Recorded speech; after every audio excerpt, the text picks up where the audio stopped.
Salut, prieteni! Bine v-am regăsit la o nouă expediție pentru găsirea comorilor din al doilea război mondial.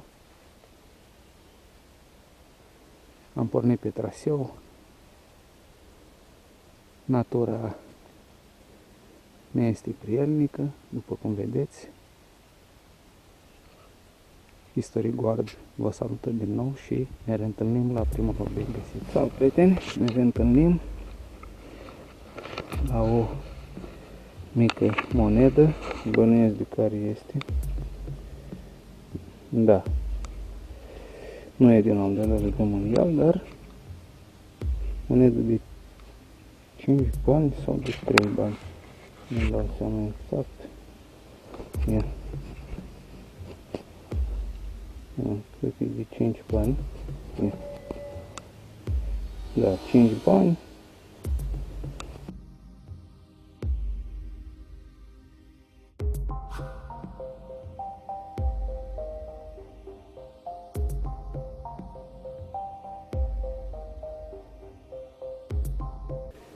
Salut, prieteni!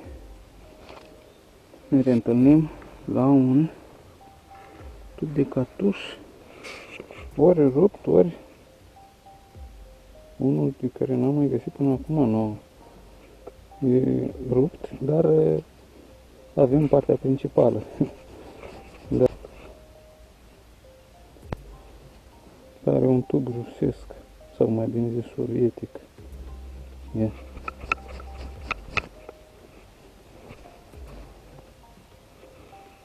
Acum nu se vede mare lucru, dar Remington, Remington. Ce chestie, parcă scrie aici. În orice caz, un tub tras.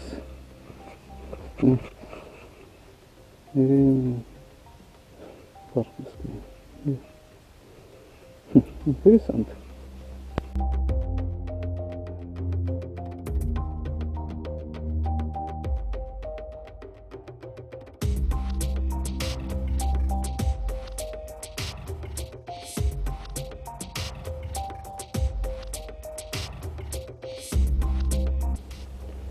Salut, prieteni!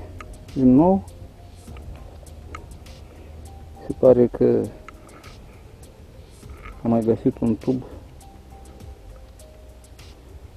pare asemănător cu precedentul, probabil tot Remington.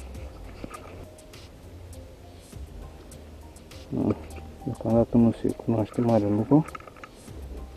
Interesant și oarecum ciudat că cam aceeași stare de celălalt.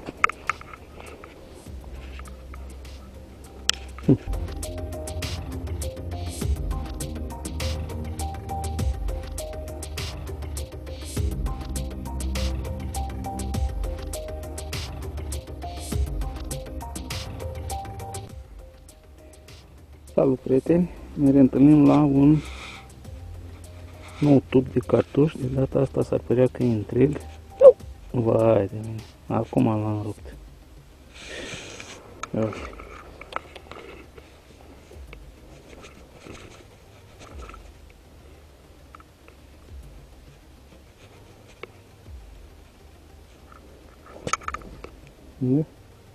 E foarte fragil. Uite. Se desface în bucăți. Uite. Ce?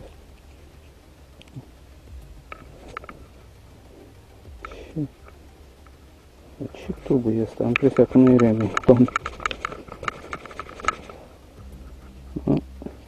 Nu-i. Uitați, cam la cel mult, știu eu, 20 de centimetri de tubul Remington precedent.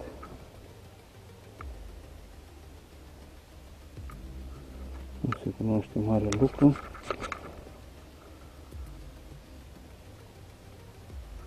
Da.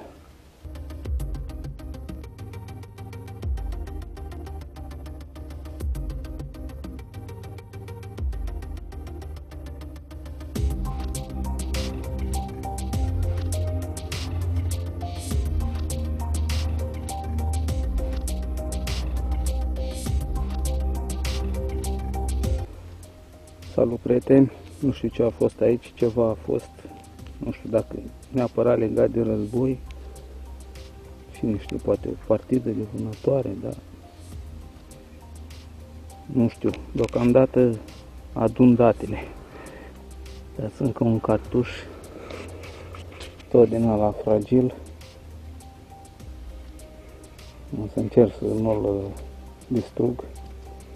Ați văzut la ce fragil era, fără să vreau l-am. Pot să spun că l-am distrus. Dar asta se pare că e mai crăpat el aici. Pare mai robust.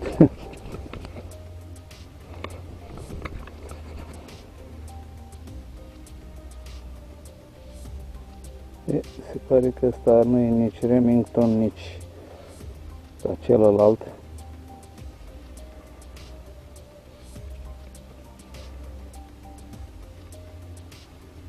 Se pare că e un Mannlicher, cu toate aparențele.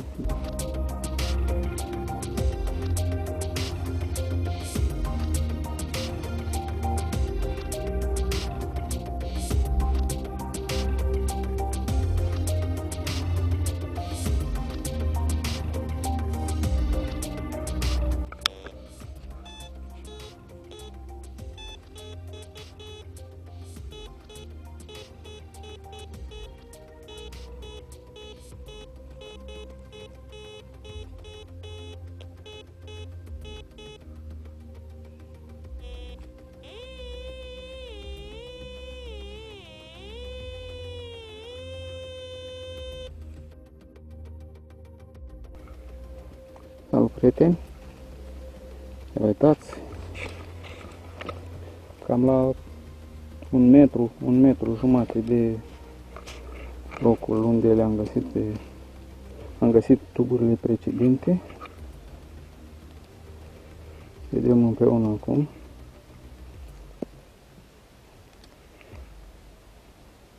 Încă un tub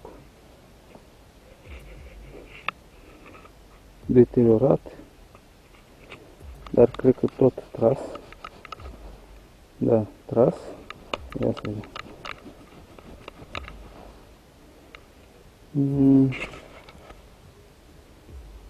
Nu îmi dau seama exact. Nu se cunoaște mare lucru, dar pare ceva sovietic. Da. Dar nu, seamănă cu precedentul.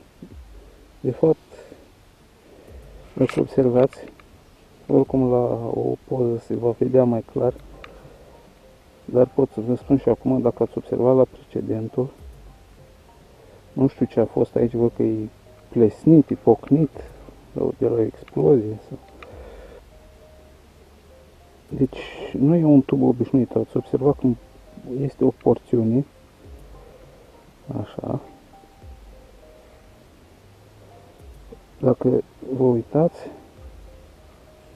cu atenție, deci aici o porțiune de, să zic, maxim un centimetru tubul normal, iar de aici parcă se umflă puțin și aici, deci e umflat așa și aici revine cum ar fi la grosimea, la lățimea normală. Deci aici are o umflătură, deci pe toată lungimea. Interesant. Și pot să spun și ciudat în același timp. Deci aici așa e normal și de aici, uitați, începe dilatarea aia, sau umflătura, cum să zic.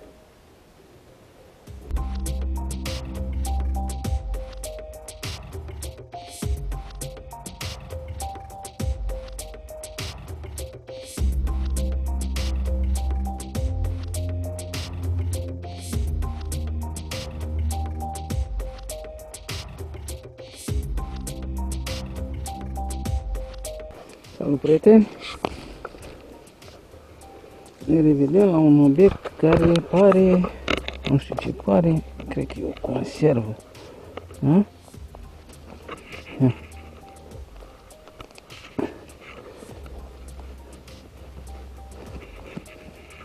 Da. Vom vedea.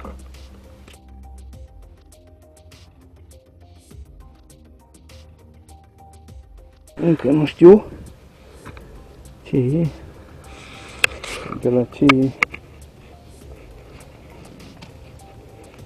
Am ce să fie, de la o mască de gaze.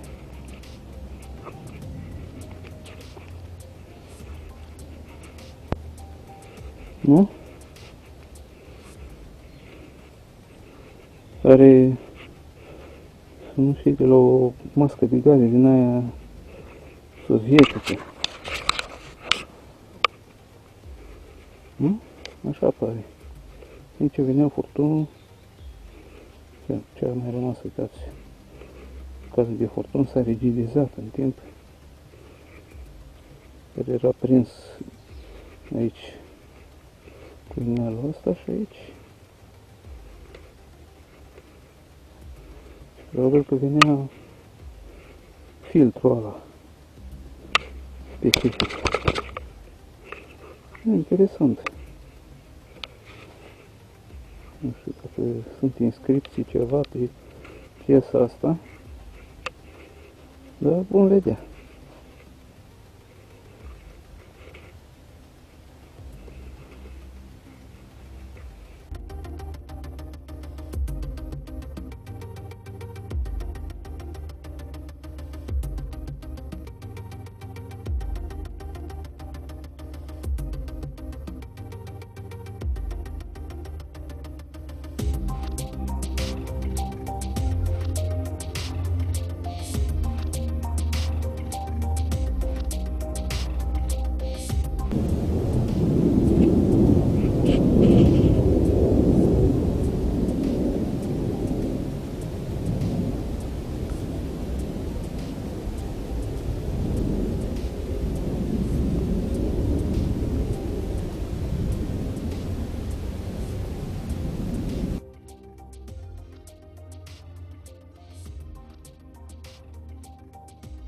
Salut, prieteni! Din nou, se pare că am avut dreptate. Ia uitați!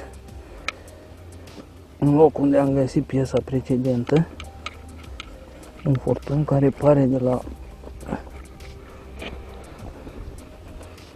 mască de gaze din aia sovietică.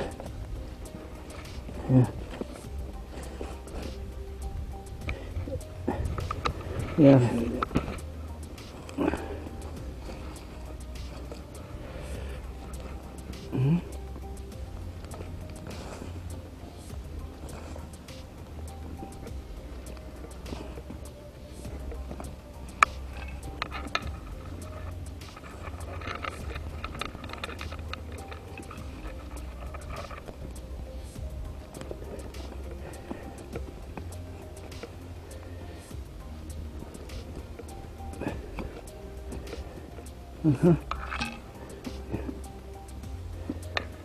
E mai înfipt aici.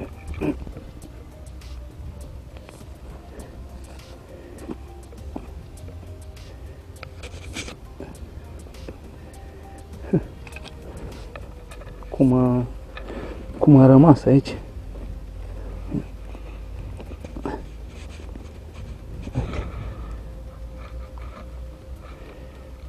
Capătul.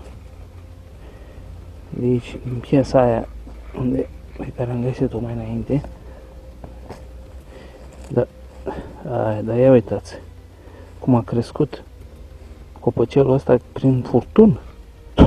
N-am mai văzut așa ceva. Îl scot așa și am să-l pun după aia înapoi. N-am ce să fac. Ia uite.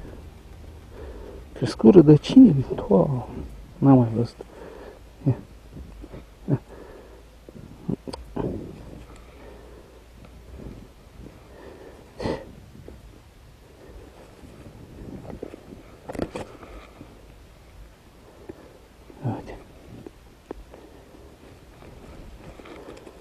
Întortocheate.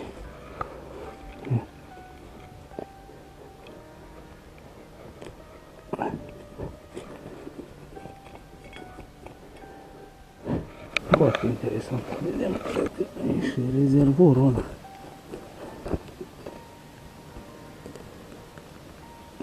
bine zis filtru.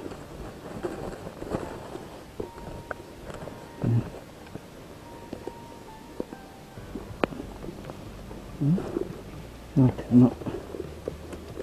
Până aici. Rădăcinile astea cum au crescut prin furtuni. Parcă a fost aranjat. Da.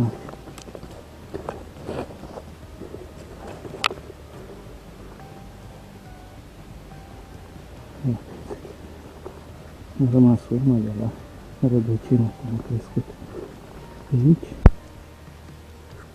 Intra pe aici. Foarte ciudat și interesant.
Salut, prieteni, din nou. N-am mai filmat chiar toate tuburile alea pe care le-am găsit, dar oricum e interesant și, după cum am zis, și oarecum ciudat. Ați văzut și voi tuburi fără, sau mai bine zis resturi de tuburi fără însemne. Unele erau ca cele din primul grup Remington și aproape toate în același loc. Dar acum, ia uitați, găsit acest obiect care pare, știu ce să zic, un vas sau un capac de la un vas. Eu cred că e un vas, nu știu, poate știți voi, uitați, și un mâner. Sau era așa, nu cred. Sau fi fost așa și pentru a desface mai ușor. Cred că era așa.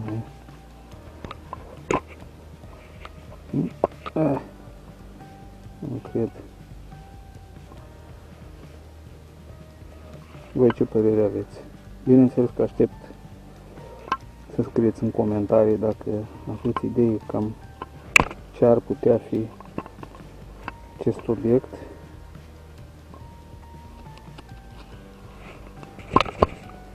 Interesant, oricum. Nu știu dacă are inscripții, ceva ștanțat, ceva semne, momentan nu cred că pot fi văzute. Eventual după o curățare.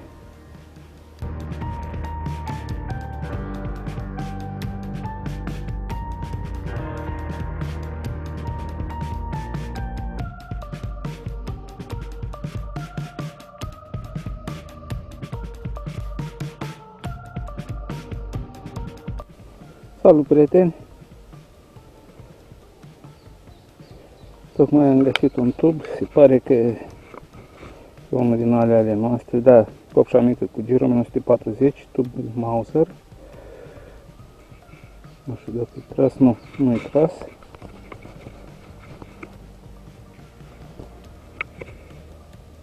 Copșa mică cu giro 1940. Inscripționat cu D.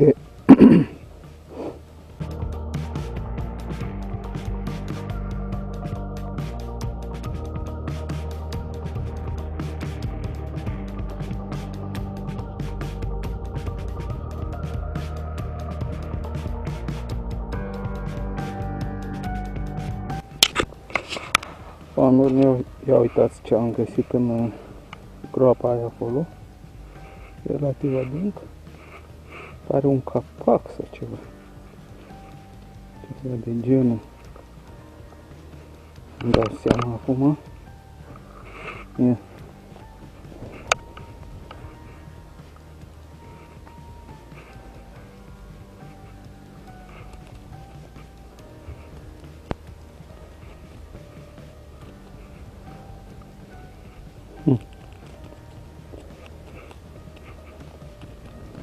Chiar am idee exact ce ar putea fi.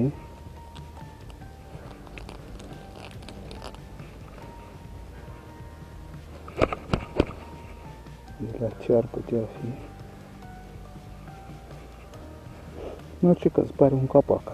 Asta e cel mai probabil.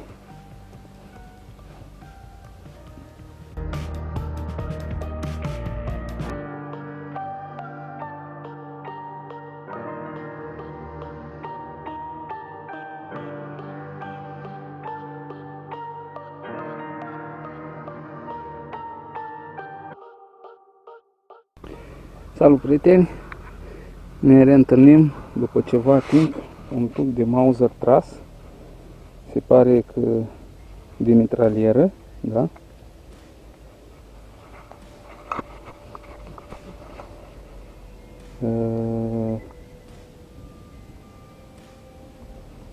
Cred că e pirotehnie armatei, da? E.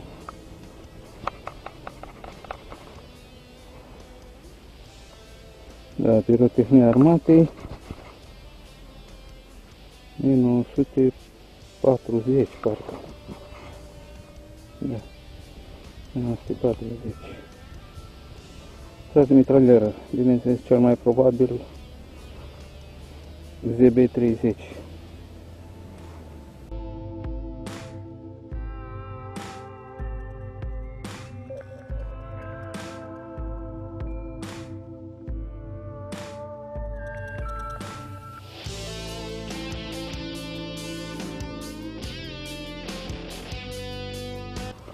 Salut, prieteni, ne reîntâlnim la un tub de Mauser tras de mitralieră.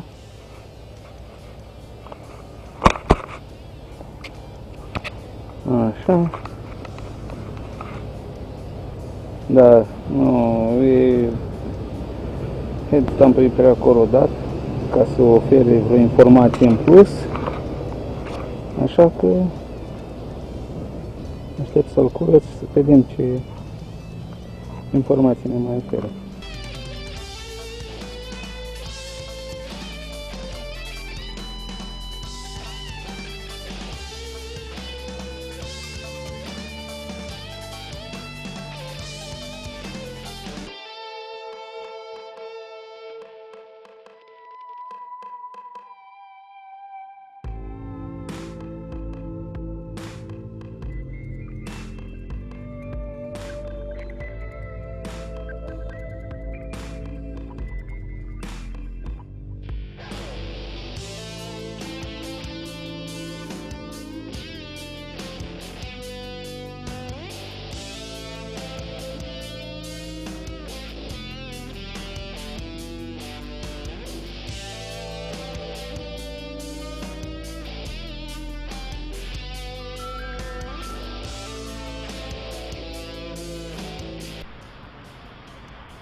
prieteni, practic în același loc cu tuburile pe care tocmai le-am găsit. Iată și un 792 Mauser întreg, rontele ruginit, dar în rest e ok. Interesant, chiar foarte interesant.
Salut prieteni, ne reîntâlnim la un cartuș de Mauser, aparent mic special, totuși pare într-o condiție aproape perfectă. Interesant. Se pare că e un copșa mică cu gir. În sfârșit, după atâtea pirotehnie armatei, tuburi. Da, copșa mică cu gir 1941.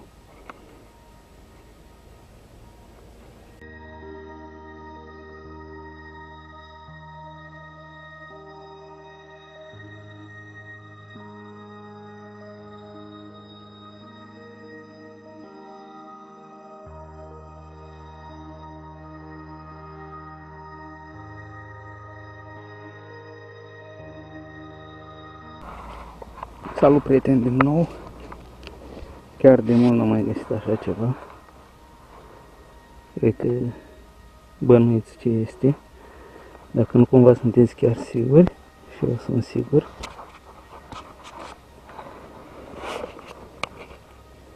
Este un nasturi militar, se pare de la armata română.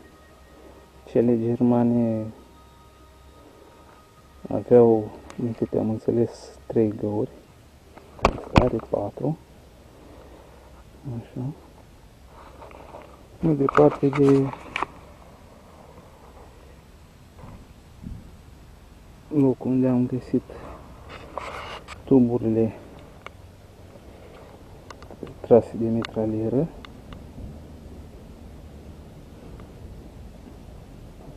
Interesant și impresionant.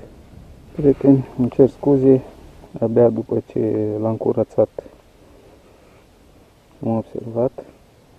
E un nasturi de aluminiu, nasturi militar, dar cu 3 găuri, nu cu 4, cum am mai găsit acum ceva timp. Deci este posibil să fie german. Da. Chiar interesant.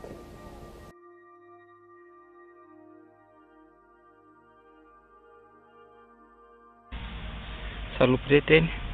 Ia uitați, aproape în același loc practic unde am găsit nasturile de aluminiu. Un tub de Mauser netras, dar îndoit la capăt. Nu pare să aibă cuvântele înăuntru, cum N-am mai găsit. Ciudat.